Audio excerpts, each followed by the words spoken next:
Hare Krishna everyone. Welcome to the another series of Jamuna माता जी का unalloyed devotion. अभी हमने बुक नंबर 1 कंप्लीट करा, ये उसी सीरीज़ की बुक नंबर 2 है। जमुना माता जी ने जो भी अपने गुरु महाराज श्रील प्रभुपाद से सीखा, इस सीरीज़ में उन्होंने वो कैसे डिस्ट्रीब्यूट किया, कैसे भक्ति को बढ़ाया और सबको दिया। ये पूरी बुक जो है उनकी उस लाइफ की सेकेंड इनिंग के बारे में। फर्स्ट इनिंग में उन्होंने अपने गुरु से सीखा और सेकेंड इनिंग उन्होंने क्या किया, तो आइए जानेंगे इस बुक में the Yamuna Devi life of unalloyed devotion offering the gift of bhakti to others. So इस सबसे इम्पोर्टेंट मैं आपको दिखाना चाहूँगी इस बुक का cover, internal first cover page. ये आप देख सकते हैं कि अभी अभी गोपाष्टमी गई है, तो देखिए कृष्ण और बलराम जो हैं अपनी 9 लाख गैयों के साथ वापस आ रहे हैं, अपने ग्वाल बाल फ्रेंड्स के साथ। आउटस्कर्ट्स ऑफ वृंदावन में जैसे ही एंटर करते हैं तो पूरे वृंदावन में तो समझो जैसे दिवाली हो जाती है। सब लोग अपने घर की खिड़कियों में आ जाते हैं कृष्ण बलराम का दर्शन करने। वहाँ नंद बाबा भी देख रहे हैं कि आ गया मेरा पुत्र, और ये नंद भवन का जो द्वार भी है खुल गया है और नंद भवन के अंदर सारी प्रिपरेशंस चल रही हैं। और क्योंकि कृष्ण बलराम आए हैं अपनी गैयाओं को चरा के और वो थके हुए होंगे, और वहीं पे क्या होता है, यशोदा मैया की हेल्प करने के बहाने सारी जो गोपियां हैं वो भी लाइन लगा के जो है नंद भवन की तरफ चल रही हैं, और टेढ़ी टेढ़ी आँखों से वो जो है कृष्ण बलराम को देख रही हैं। और यहाँ पे कृष्ण भी जो हैं उनको टेढ़ी आँखों से देख रहे हैं, शर्मा रहे हैं, और आँखों ही आँखों में बात हो रही है। तो ये जो है हमारी बुक का, ये मेरे को बहुत ही सुंदर, जिसको कहते हैं वृंदावन की लीला, जो इस किताब के खोलते ही है, मुझे बहुत ही प्रिय है। और अभी अभी हमने गोपाष्टमी बनाई है, और यहाँ देखिए सारे गैयाओं पे भगवान ने अपने हाथों के प्रिंट्स जो हैं छापे हुए हैं, जैसे कि ये मेरी ही गाय हैं। तो चलिए आइए अब हम अपनी इस बुक का स्टार्ट करें। तो अब ये लोग क्या है, ये सब वृंदावन में रह रहे हैं। हमने लास्ट में देखा कि वृंदावन प्रोजेक्ट चल रहा है, और अब श्रील प्रभुपाद भी वृंदावन आ गए हैं इन लोगों का प्रोत्साहन करने, और गुरुदास और जमुना माता जी को ये प्रोजेक्ट की जो है रिस्पॉन्सिबिलिटी दी गई है। अब ये लोग जब वृंदावन में 1972 में रह रहे थे, ये लोग ना परिक्रमा के लिए ज़्यादा नहीं जाते थे, ये कभी कभार जाते थे, जैसे कभी गोवर्धन पूजा पे चले गए। तो जमुना माता जी रिकॉल करती हैं कि हम लोग डिफरेंट टेम्पल्स जाते ही नहीं थे, लेकिन एक बार हम इमली तला में एक टेम्पल है वहाँ पे गए, वहाँ गोवर्धन पूजा के लिए। वो मंदिर बहुत ही नीट एंड क्लीन था, और वहाँ पे एक बहुत अच्छा इमली का पेड़ है जहाँ पे लॉर्ड चैतन्य जो थे उस पेड़ के नीचे बैठे थे, और वहाँ पे आज भी लॉर्ड चैतन्य के बहुत बड़े विग्रह हैं। और वहाँ पे भगवान कृष्ण की लीला का भी पास टाइम है, और बहुत ही सुंदर जगह है। और वहीं पे जब गोवर्धन पूजा वाले दिन उन्होंने बंगाली प्रसादम खाया। पिशीमा भी वहीं पे थी, श्रील प्रभुपाद की जो सिस्टर है वो वहीं पे रहती थी, और जो मंदिर था वो बहुत सुंदर से डेकोरेट था। एक बहुत बड़ा गोवर्धन हिल बनाया हुआ था उन्होंने चावलों से। तो श्रील प्रभुपाद को वहाँ जाके बहुत ही ज़्यादा मज़ा आया। और वहाँ पे क्या हुआ, पुजारियों ने जो है इन लोगों को, बहुत सारे लोग जो थे वो इमली तला गए थे, जैसे कि श्रील प्रभुपाद थे, ऋषि कुमार, श्याम सुंदर, गुरु कृपा, राधा रमन, शिरोदक्षाय विष्णु, ये सब इकट्ठे चल रहे थे इमली तला पे। और वहाँ पे पुजारियों ने क्या किया, इनको भगवान कृष्ण के जो है फुटप्रिंट्स भी दिखाए। तो एक बार और जमुना माता जी रिकॉल करती हैं कि ये लोग जो थे श्रील प्रभुपाद के साथ राधा दामोदर मंदिर गए थे, और वहाँ पे भी जो उन्होंने गोस्वामीज़ के साथ बैठ के खाना खाया, और नहीं, उन्होंने वहाँ पे श्रील प्रभुपाद ने उनको दिखाया कि कहाँ पे गोस्वामीज़ जो थे इस राधा दामोदर मंदिर में बैठ के प्रसाद पाते थे, कैसे वो प्रीच करते थे, कैसे वो सुबह उठ के एक दूसरे से बात करते थे सुबह और शाम। और उन्होंने उनको ये सारी चीज़ें दिखाई कि यहाँ पे वो रहते थे रूप गोस्वामी, सनातन गोस्वामी, और उसके बाद यहीं पे बैठ के वो लिखते थे, और कैसे वो सेवा कुंज में भी जाके सेवा कुंज में जाते थे सुबह सुबह। शिला प्रभुपाद को बोला गया कि क्या आप चलेंगे। एक तो वहाँ पे एक्चुअली शिला प्रभुपाद के एक डिसाइपल थे सुबाल स्वामी, तो उन्होंने शिला प्रभुपाद के मुख से जब सेवा कुंज का नाम सुना तो शिला प्रभुपाद से पूछा कि क्या आप सेवा कुंज चलेंगे। तो शिला प्रभुपाद ने कहा नहीं, मेरा अभी स्तर उतना नहीं है। तो शिला प्रभुपाद जो था कभी भी ऐसे एक कहानी और उस कहानी पे बिल्कुल ध्यान नहीं देते थे, और वो चाहते थे कि उनके डिसाइपल्स भी ना बिल्कुल विमोहित नहीं हुए कि हाँ यहाँ कृष्ण ने ये किया वो किया। वो चाहते थे कि वो पहले फ़िलॉसफी को समझें, पहले एक वैष्णव का बिहेवियर को अपनाएं, और उसके बाद जो है जो ये फिर मतलब जो भी वहाँ के गोस्वामी लोग हैं उनकी बातों में ना आए कि यहाँ कृष्ण की ये लीला हुई, तो उससे पथ से ना अपने पथ से भ्रष्ट ना हुए। तो पहले सबसे पहले कृष्णा कॉन्शियसनेस फिलॉसफी को समझो, पहले उसकी डेप्थ में जाओ, पहले एक प्रॉपर वैष्णव बिहेवियर अपनाना आना चाहिए। अगर बेसिक्स आएंगे तो तब हमारा फॉल डाउन नहीं होएगा। और यदि हम ऐसे ही लोगों की बातों में सुनने लगेंगे कि भगवान की ये लीला होगी, तो ये सहजपन हो जाएगा, सहजिया के में चला जाएगा कि हम बस एक ऐसे विचार करने लग जाएंगे कि हाँ भाई हम तो भगवान की गोपी हैं, और मतलब ये चीज़ सही नहीं है। और ये क्या करेगा, फॉल डाउन करेगा कि हम अपनी भक्ति के पथ से जो होएंगे विमुख हो जाएंगे। तो शिला प्रभुपाद कहते थे कि पहले तुम होली धाम में रहने का सीखो, उसके एक रूल्स हैं, उस हिसाब से चलना सीखो, और उसके बाद ही ऐसे गोस्वामीज़ की बातों में सुनो। तो शिला प्रभुपाद ने अपने एग्जाम्पल्स के थ्रू कि जैसे उन्होंने मना कर दिया कि नहीं मेरा अभी स्तर नहीं है। शिला प्रभुपाद तो नित्य पार्षद है भगवान के, खुद गोलोक वृंदावन से आए हैं, परंतु अपने डिसाइपल्स को सिखाने के लिए उन्होंने कहा नहीं मेरा अभी स्तर नहीं है सेवा कुंज जाने का। तो शिला प्रभुपाद ना टाइम प्लेस के हिसाब से अपने एग्जाम्पल से जो है ना ये चीज़ बताते थे, ये चीज़ दिखाते थे। सो एक बार क्या हुआ कि उस समय कार्तिक चल रहा था, 72 की बात है। एक रात्रि को क्या हुआ, यमुना माता, गंगा मई और विशाखा माता जी ना ये सब ना केशी घाट की छत पे चले गए। केशी घाट में एक वहाँ पे धर्मशाला है और उसके ऊपर छत है, और वहाँ पे ये लोग चले गए, और वहाँ पे ये भगवान कृष्ण की अद्भुत लीलाओं के बारे में डिस्कस करने लगे कि कैसे भगवान कृष्ण ने जो है केसी दैत्य को मारा था। और माता जी सोचती हैं कि जब वो बॉम्बे में थी और वो कीर्तन लीड करती थी और वो जुहू टेम्पल के लिए जो है पैसा इकट्ठा कर रही थी, और उसके बाद उनको जयपुर जाना पड़ गया।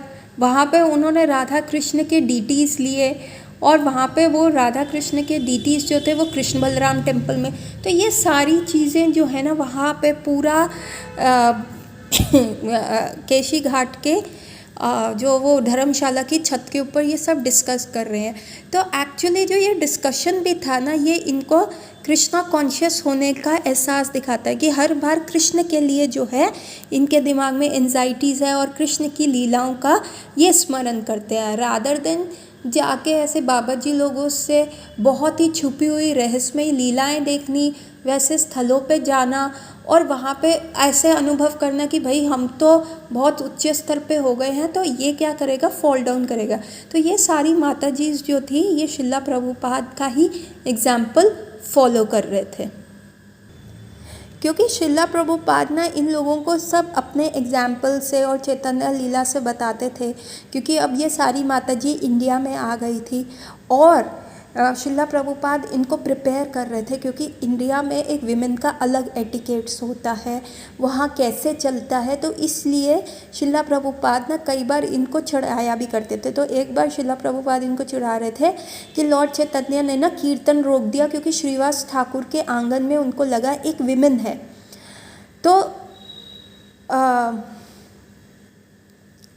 शिला चैतन्य महाप्रभु ने कहा कि आज कीर्तन में आनंद नहीं आ रहा था, और एक्चुअली श्रीवास ठाकुर की जो थी वो सासू माँ जो है एक ट्रंक में छुपी हुई थी, ये सब देखने के लिए। तो चैतन्य महाप्रभु ने कीर्तन रोक दिया था और जब तक वो बाहर नहीं चली गई शिला प्रभु श्रीवास ठाकुर की सास, तब तक चैतन्य महाप्रभु ने ये कीर्तन शुरू नहीं किया।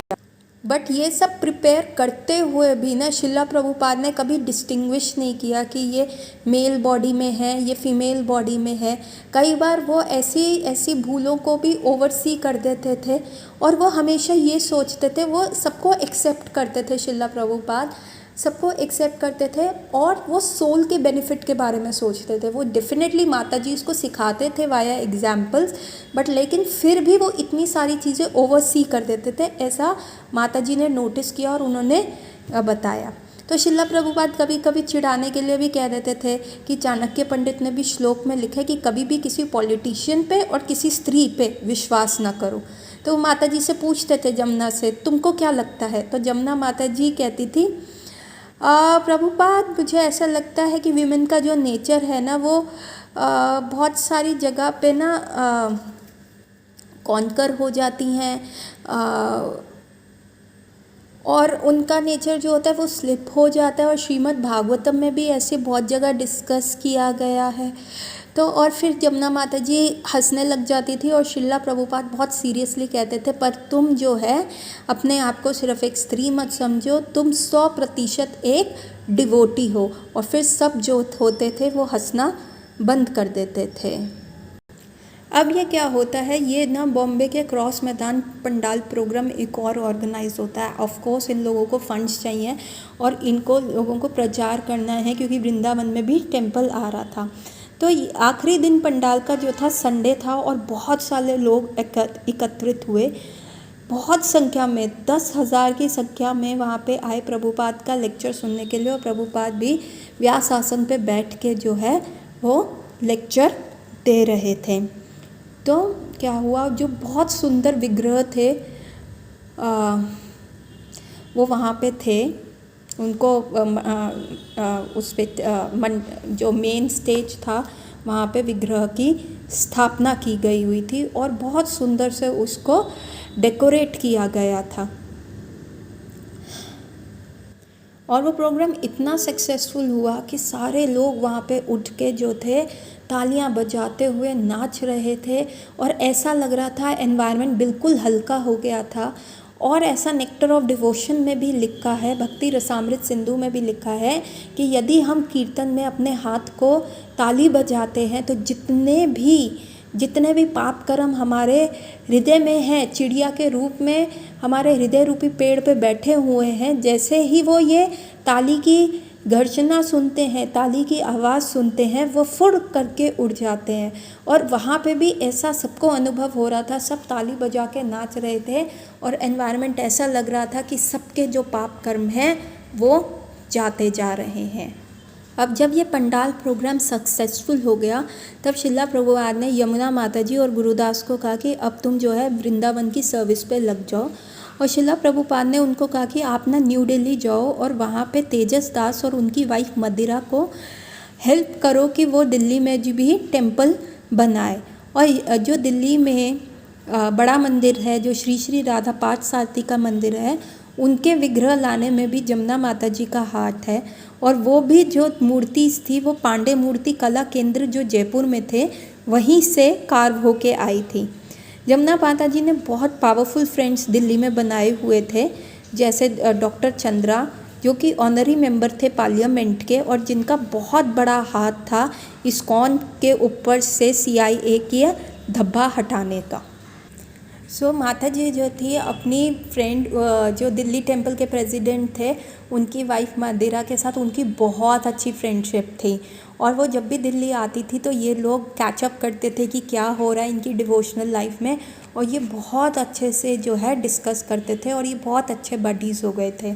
तो एक बार जो है माता जी और ये सब ना दिल्ली में थे, इवन शिला प्रभुपाद भी आए हुए थे और माता जी जो है वृंदावन से सब शॉपिंग करके आई थी। और तब इवनिंग प्रोग्राम हुआ और कीर्तन का समय हुआ था।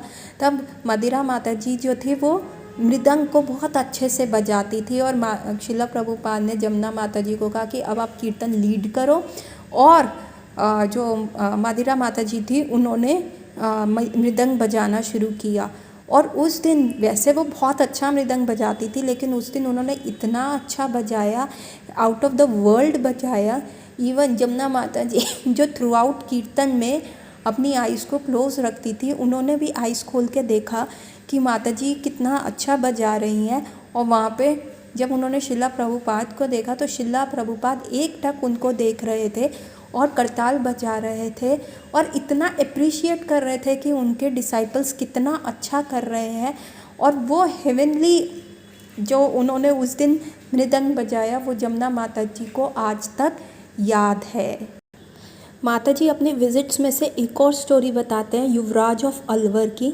जब ये लोग राजस्थान गए थे, जो कि 70 मील दूर है मथुरा से, और वहाँ पे इसको गेटवे ऑफ राजस्थान भी कहा जाता है, तो जमुना माता जी और उनके हस्बैंड जो थे अलवर गए थे 70 के दशक में। तो वहाँ पे उन्होंने युवराज श्री प्रताप सिंह से मुलाकात हुई, जो उस समय के रूलर थे। और उनके जो फादर थे वो बहुत ही डिमोनिक थे, राक्षसी प्रवृत्ति के थे। हालांकि वो उस जगह के रूलर थे, लेकिन वो कभी भी वहाँ नहीं रहते थे, वो न्यू दिल्ली रहते थे। और वो कभी भी पूजा पाठ या अपने प्रजा के हित के लिए कभी नहीं सोचते थे, वो सिर्फ इंद्र तृप्ति में लगे रहते थे। परंतु जो ये युवराज है श्री प्रताप सिंह, वो वहाँ पे रहते थे, अपनी प्रजा का बहुत अच्छे से ध्यान रखते थे। इवन वहाँ के जानवरों के लिए भी उन्होंने सेंचुरी बनाई थी, जहाँ पे वो सेफ अपना घूम सकते थे वो जानवर। वहाँ पे हाथी थे, टाइगर्स थे, लायंस थे और बहुत सारे एग्जॉटिक जानवरों की स्पीशीज़ थी जो वहाँ पे स्वतंत्र विचरण कर सकते थे। तो एज अ राजा उन्होंने सिर्फ लोगों को अपनी प्रजा ना समझ के, जानवरों को भी अपनी प्रजा समझ के वहाँ की एक सेंचुरी बनाई। वो इतने बड़े राम भक्त थे कि उनके पास जो राम जी के विग्रह थे, 6 घंटे वो उसकी सेवा में लगाते थे। और उनकी जो वाइफ भी थी उनको हेल्प करती थी। जब 1975 में इंदिरा गांधी ने जो उस समय की प्रधानमंत्री थी, इमरजेंसी लगाई थी और सारा राजाओं की डिक्टेटरशिप को हटा दिया गया था और उनके वहाँ पे टैक्स इंस्पेक्टर्स आते थे कि उनके छुपे हुए खजानों को निकालते थे। तो ऐसा कहा जाता है कि मार्च 1976 में जब टैक्स इंस्पेक्टर्स राजा के प्रताप सिंह के वहाँ पे आए थे, तो उन्होंने भगवान की संपत्ति देने से बजाय अपने आप को खुद को ख़त्म कर लिया, मार लिया कि वो जो है भगवान के इन विग्रहों के पोजेशंस को नहीं देंगे। और क्योंकि वो उसको बचा नहीं पा रहे थे तो उन्होंने अपने आप को मार लिया।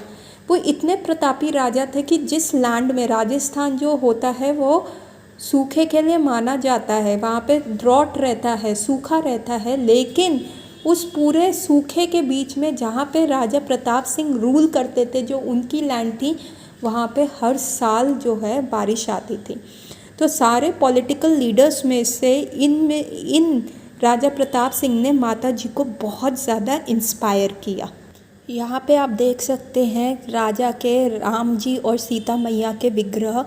और यहाँ पे आप देख सकते हैं कि कैसे वो 6 घंटे जो सुबह उठ के अपने राम जी की सेवा करते थे, विग्रह पूजा करते थे। और ये जो था उनका पूरा वहाँ का ऑल्टर था जो हर रोज़ यहाँ पे वो पूजा करते थे। और माता जी कहती हैं कि वो बहुत प्रसन्न हुई ऐसे राजा को मिलने में कि कलयुग में भी ऐसे राजा थे जो क्षत्रिय धर्म का बहुत अच्छे से निर्वाह करते थे।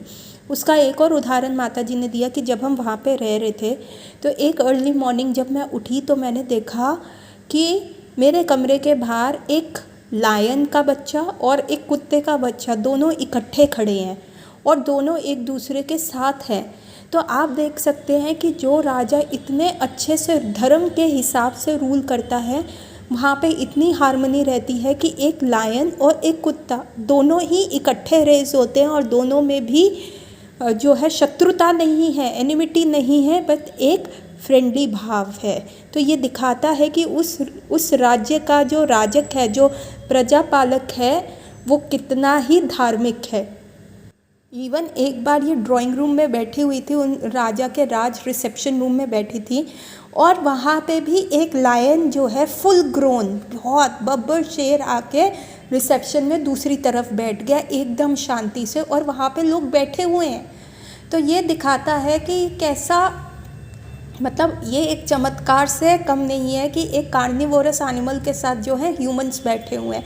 ये दिखाता है कि राजा की भक्ति से प्रजा में कितनी शांति थी।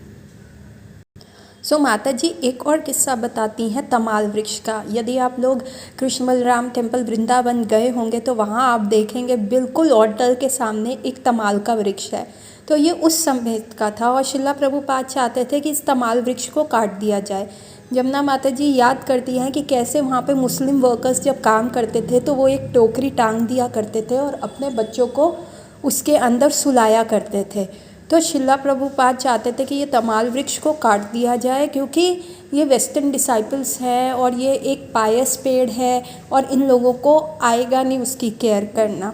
परंतु एक बार क्या हुआ कि शिला प्रभुपाद के जो है गुरु भाई कृष्णदास बाबा जी, आनंद प्रभु सब एक कमरे में एकत्रित हुए और वहीं पे इस तमाल वृक्ष का डिस्कशन हुआ। तो शिला प्रभुपाद के 3 गुरु भाइयों ने कहा नहीं, इसको नहीं काटना, और शिला प्रभुपाद कह रहे थे नहीं, इसको मैं काटूंगा क्योंकि मेरे वेस्टर्न डिसाइपल्स हैं।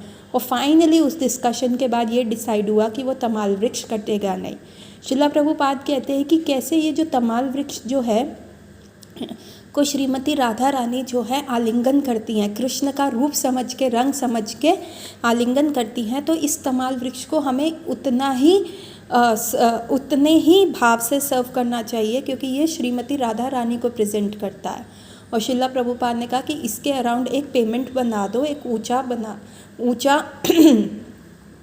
जिसको कहते हैं एक पेमेंट पाथ बना दो जिस पे शिला प्रभुपाद आके बैठा करेंगे और देखेंगे कि उनके डिसाइपल्स कैसे कृष्ण बलराम की सेवा करते हैं।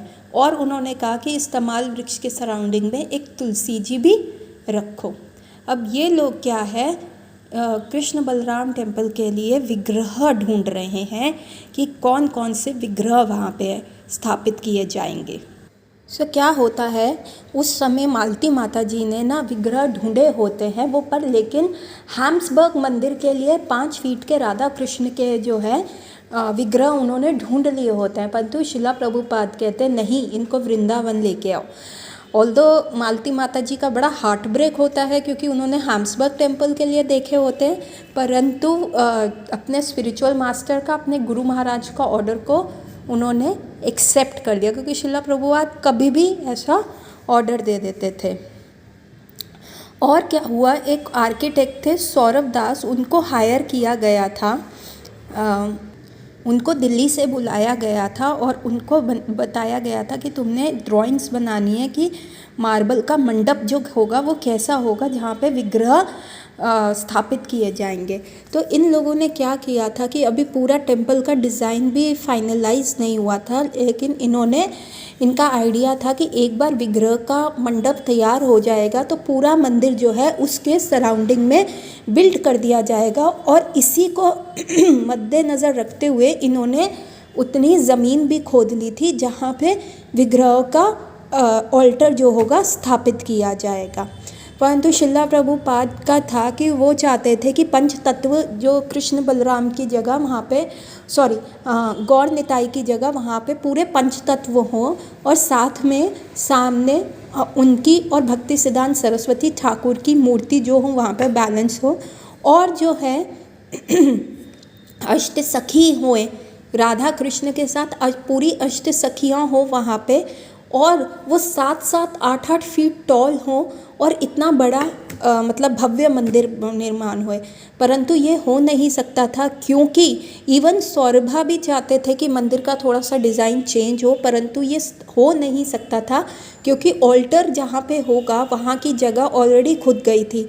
तो शिला प्रभुपाद ने जब जमुना माता जी से पूछा क्या तुम ऐसा कर सकते हो कि पंच तत्व आ जाएं और साथ के साथ कृष्ण के राधा कृष्ण के साथ जैसे अष्ट सखी मंदिर है वृंदावन में वैसे ही अष्ट सखियाँ आ जाएं, तो माता जी ने मना कर दिया। और फिर ये फाइनली डिसाइड हुआ कि वहाँ पे जो होंगे गौर निताई होंगे और वहाँ पे प्रभुपाद और भक्ति सिद्धांत सरस्वती ठाकुर की मूर्ति होगी और बीच में कृष्ण बलराम और 2 गैया के साथ होंगे और वहाँ राधा कृष्ण और 2 ललिता और विशाखा सखी के साथ होंगे। तो जब ये सब डिस्कस हो गया, फाइनल हो गया, तब शिला प्रभुपाद से पूछा गया कि राधा रानी की वहाँ पे मुद्रा कैसी होगी, श्रीमती राधा रानी वहाँ पे कैसे दिखेंगी। तो शिला प्रभुपाद ने कहा कि Radha Rani should always be dancing in Vrindavan. यदि राधा रानी वृंदावन में डांस नहीं करेंगी तो पूरी सृष्टि रुक जाएगी।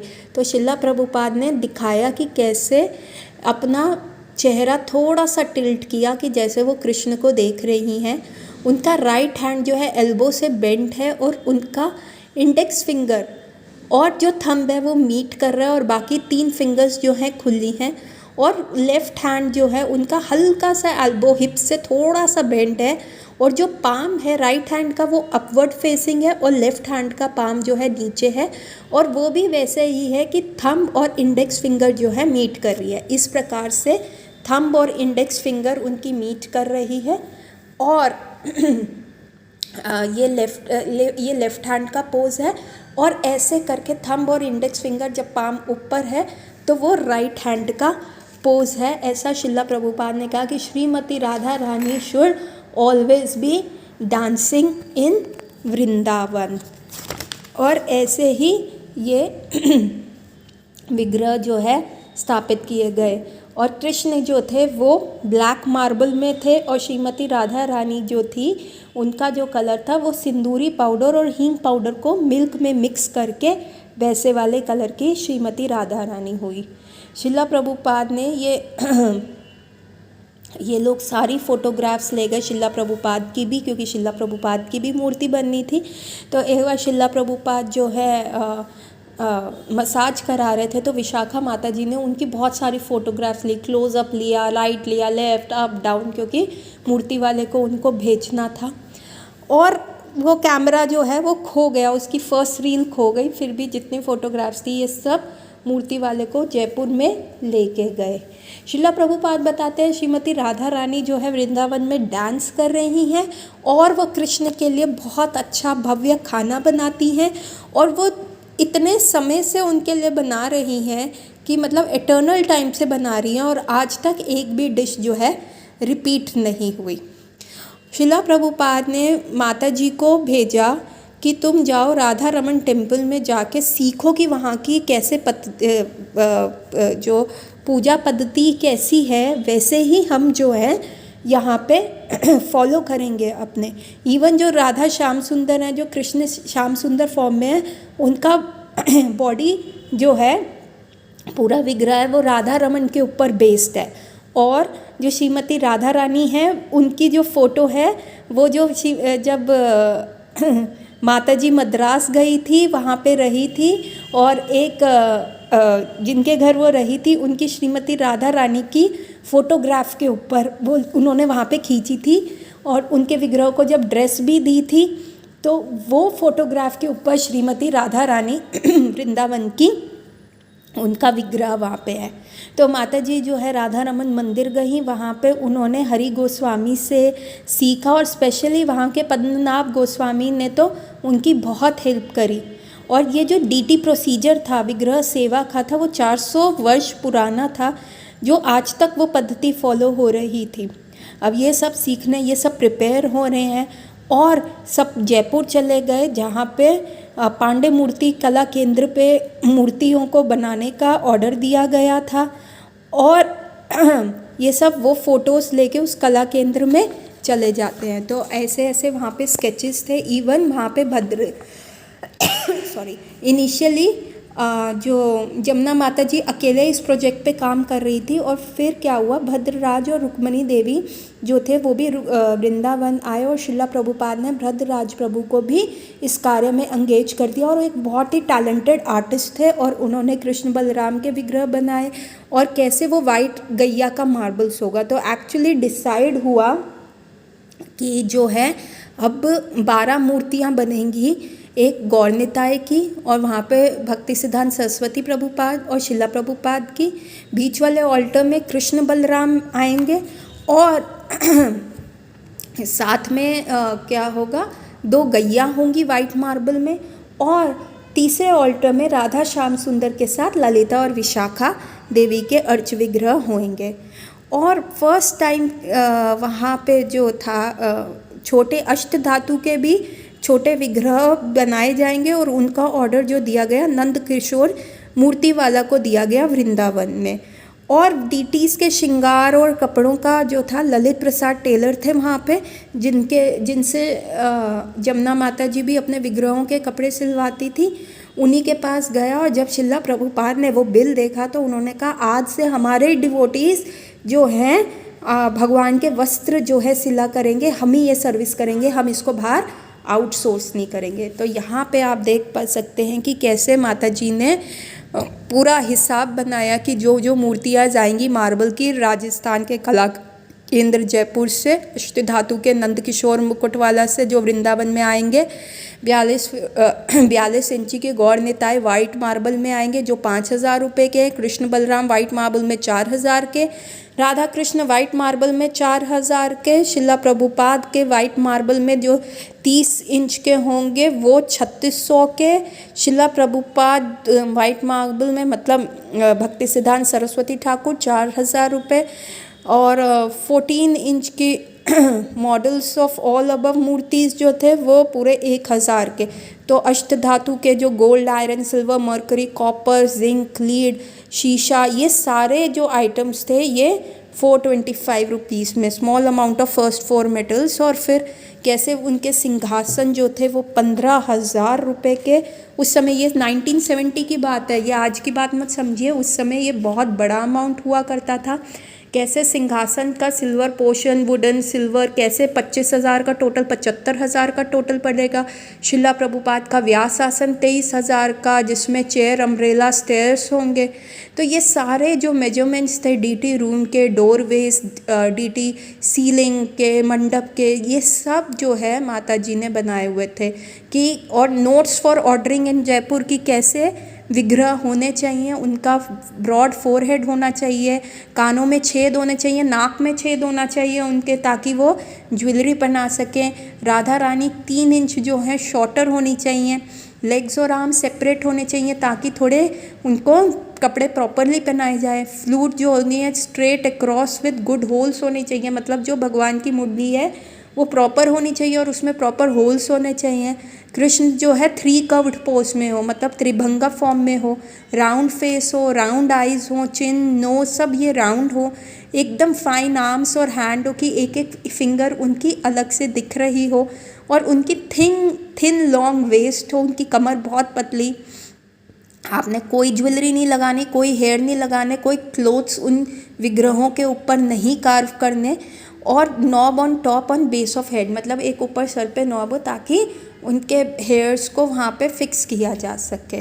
प्रभुपाद के व्यास आसन के उन्होंने नोट्स बनाए थे कि मार्बल झिल्ली वाली होनी चाहिए, स्ट्रेट ग्लास होना चाहिए, बेस वाइट मार्बल का होना चाहिए, 3 स्टेप प्लेटफॉर्म लोटस कार्विंग वाला होना चाहिए, simple throne in white marble with white marble lions होने चाहिए, फुट रेस्ट होना चाहिए वेलवेट का, सिल्वर और सिल्वर शूज़ होने चाहिए, और बनारस गोल्ड जारी पिल्लोज होने चाहिए।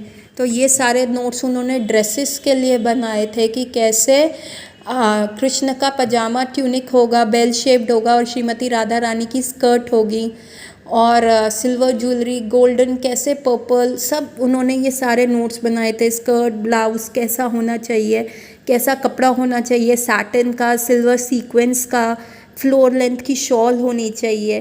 तो ये देखिए ये सारे लेवेंडर, गोल्ड, वेलवेट ड्रेस होनी चाहिए, किसकी ड्रेस कैसी होनी चाहिए। तो ये सारे जो नोट्स हैं, आप ये पुस्तक खरीदिए और ये पढ़िए और आपको बहुत ज़्यादा आनंद देंगे।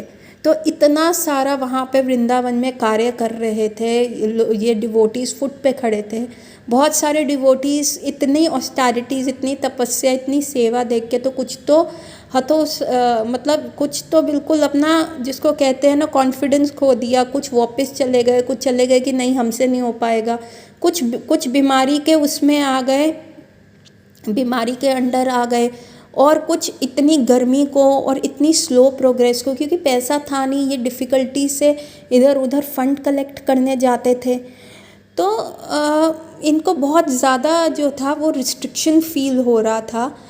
और क्योंकि इंडिया में विमेन का पोजीशन कैसा था कि विमेन के एटिकेट्स एकदम अलग थे, माता जी एकदम वेस्टर्न वर्ल्ड से आई थी, बिल्कुल ओपन माइंडेड थी, ओपनली बोल देती थी, लेकिन क्योंकि इंडिया में वो एटिकेट्स नहीं थे और बहुत सारे जीबीसी मेंबर्स में अब सन्यासी लोग आ गए थे, तो माता जी वो धीरे धीरे एटिकेट सीख रही थी, परंतु उनको बहुत रिस्ट्रिक्टेड फील हो रहा था क्योंकि मेन डोमिनेटेड डिसीजंस होने लग गए थे।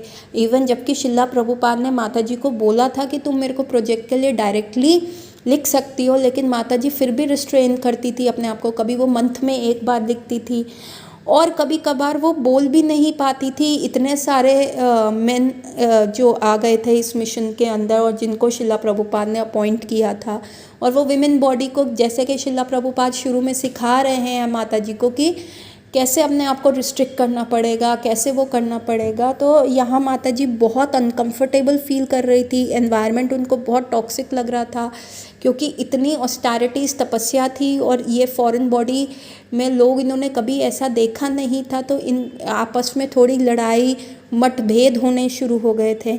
माता जी कोई भी अपना आइडिया देना चाहती थी या तो वो चुप हो जाया करती थी कि कोई स्ट्रांगली उनको अपोज कर देता था, या तो फिर वो अपने हस्बैंड गुरुदास जी को कहती थी कि उनके लिए बात करो। तो जो भी सिनारियो था ना, बहुत ही ज़्यादा डिफ़िकल्ट हो गया था, स्पेशली फॉर द विमेन। और माता जी इस एनवायरनमेंट में कैसे सरवाइव किया और कैसे उन्होंने वृंदावन का आगे प्रोजेक्ट किया, तो इसके बारे में हम जानेंगे अपनी नेक्स्ट क्लास में। तब तक जुड़े रहिए क्योंकि स्ट्रगल माता जी का ख़त्म नहीं हुआ, उनकी थ्रू आउट लाइफ स्ट्रगल रही है और उनकी थ्रू आउट लाइफ में जितने भी इंसिडेंट्स हैं वो हमें आज की अपनी परिस्थितियों में जूझने के लिए बहुत अच्छे इंस्ट्रक्शंस देते हैं, बहुत अच्छी रियलाइजेशंस देते हैं और कैसे हम उनको टैकल कर सकते हैं। तो जुड़े रहिए जमुना माता जी की नेक्स्ट क्लास के लिए, और अभी के लिए हरे कृष्णा एवरीवन।